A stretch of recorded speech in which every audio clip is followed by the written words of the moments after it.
Las relaciones de dominación parten del escenario educativo. El docente aprende del educando y el educando del docente. Termina siendo de las premisas que orientan la praxis educativa en el contexto de las pedagogías críticas. La tradición dicta que el docente es quien generalmente lleva el mando y por tanto se sabe como poseedor de un conocimiento. A esto Paulo Freire le llama la educación bancaria, en la que el docente lo único que va a hacer es transmitir, depositar un conocimiento en un educando que se sabe vacío. En la pedagogía crítica se propone al educando como activo en la construcción del conocimiento. Por tanto, el docente también va a terminar siendo un educando en relación con el mismo educando. La relación se vuelve horizontal. Se rompen los vínculos de dominación en el contexto de la pedagogía crítica. Por tanto, no se va a aprender únicamente en el contexto del aula de clase. Debido a que Paulo Freire, siendo uno de los padres de la pedagogía crítica, asume varios postulados del marxismo, asume las relaciones de dominación meramente dialécticas, es decir, el oprimido no puede ser su opresor y viceversa. Sin embargo, añade a su constructo conceptual el concepto de enajenación, en el que el oprimido se sabe oprimido y por tanto desea ser el opresor. El deseo de ser el opresor es a lo que Paulo Freire llama la enajenación. Es decir, los oprimidos viven con el deseo de ser quienes oprimen. Y así viven, pero esto no es más que una parte de la forma en la que el sistema reproduce los discursos dentro del mismo contexto de la educación. Por tanto, en el contexto de lo tradicional, de la educación tradicional, el educando, que en una educación bancaria asumiría un rol pasivo, no podría jugar otro rol porque desearía ser el docente. Paulo Freire quiere romper con este vínculo y asume que el docente ya es de por sí un educando y las pedagogías decoloniales obedecen a un intento por repensarnos a partir de nuestra identidad. Si bien la colonialidad presupone la colonización del territorio semiótico, de las representaciones que constituyen lo que sabemos como cultural e identitario, las pedagogías decoloniales van a sabernos, darnos los recursos para desaprender aquello que los discursos de poder, desde lo unívoco como lo eurocéntrico, han planteado en nosotros. Por tanto, es una responsabilidad pedagógica a partir de lo decolonial el plantearnos y el cuestionarnos, desaprendiendo aquellos elementos que la constituyen. Sin embargo, y aquí hay que hacer una aclaración, no significa que nos desprendamos absolutamente de todo aquello que somos a partir de lo que ha sido nuestra historia, aceptando que es una historia de relaciones de poder, sino que por el contrario implica que escuchemos aquellas voces que surgen como alternativa, que surgen como voces otras a aquellas voces que son exclusivas y que se proponen como voces únicas frente al conocimiento.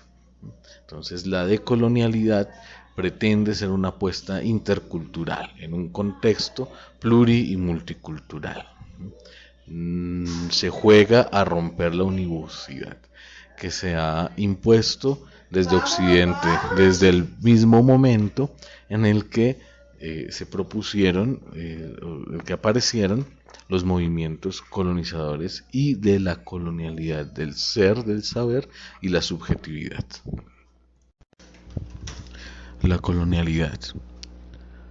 La colonialidad termina siendo un movimiento cultural, en contraposición al colonialismo, que se da de una forma violenta y directa, en la que se hace una imposición sobre la propiedad de lo que es la tierra y lo que es el poder como tal. Es decir, hay una imposición sobre el poder político.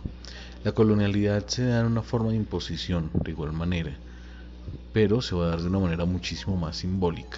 Se coloniza ya no la tierra, ni tampoco se coloniza el poder, sino que mediante el poder y mediante las estructuras simbólicas que componen la cultura, las culturas que son dominantes y que históricamente lo han sido, se proponen como referentes mentales que buscan posicionarse en el espíritu de lo que es la cultura a la cual llegan.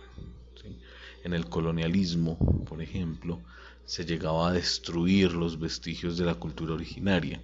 En la colonialidad, lo que se busca es la apropiación de los elementos culturales de aquellas culturas que son denominadas dominantes.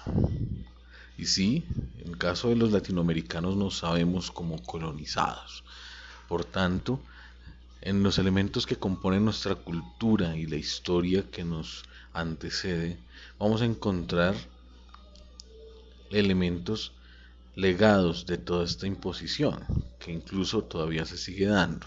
Entonces, por tanto, filósofos y sociólogos como Walter Mignolo terminan dándonos una visión, denominando así el eurocentrismo como un movimiento que busca centrar la verdad y la forma válida de hacer conocimiento en lo que producen desde Europa. Sin embargo, a partir de las reflexiones que se han brindado, a partir de una búsqueda de la identidad de lo latinoamericano, filósofos como Enrique Dussel proponen una visceralidad de lo latinoamericano, la reconstrucción y vuelta a la madre. Es así como se empieza a orientar la reflexión hacia una pregunta central: ¿quiénes somos? ¿A quién debemos acudir para poder responder la pregunta por lo que nos define como latinoamericanos?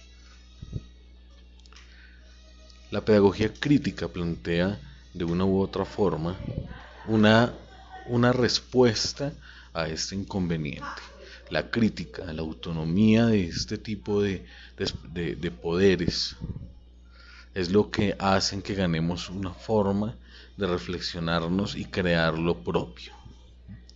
Es así como la colonialidad termina describiéndose como un movimiento cultural que busca eliminar los elementos espirituales de la cultura, sepa a nivel psicológico, o sea a nivel espiritual, cultural, que componen las culturas que se saben colonizadas. Bueno, las pedagogías críticas debemos definirlas como un conjunto de reflexiones en torno al hecho de la pedagogía, que buscan subvertir, ciertamente, las relaciones de dominación que generalmente o que tradicionalmente se han venido dando en el aula. Por tanto, la crítica busca esencialmente brindar autonomía al sujeto en medio de un contexto de dominación. Los principales autores, como Paulo Freire, empiezan a brindar una definición de pedagogía crítica en torno a la libertad.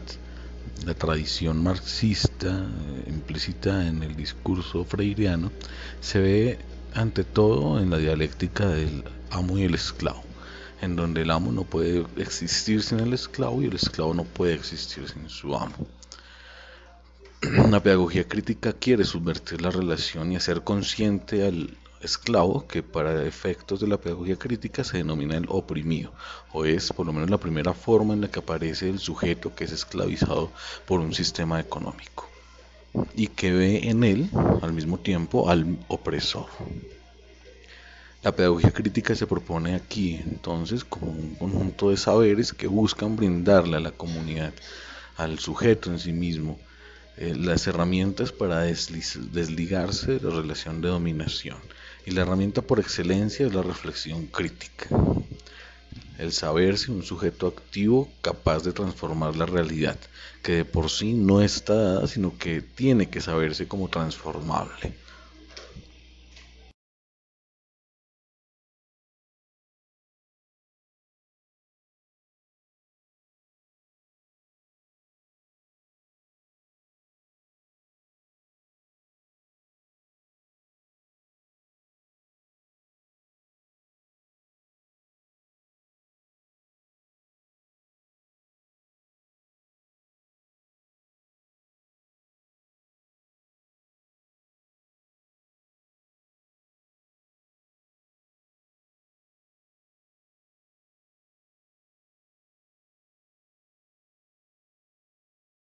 el espacio.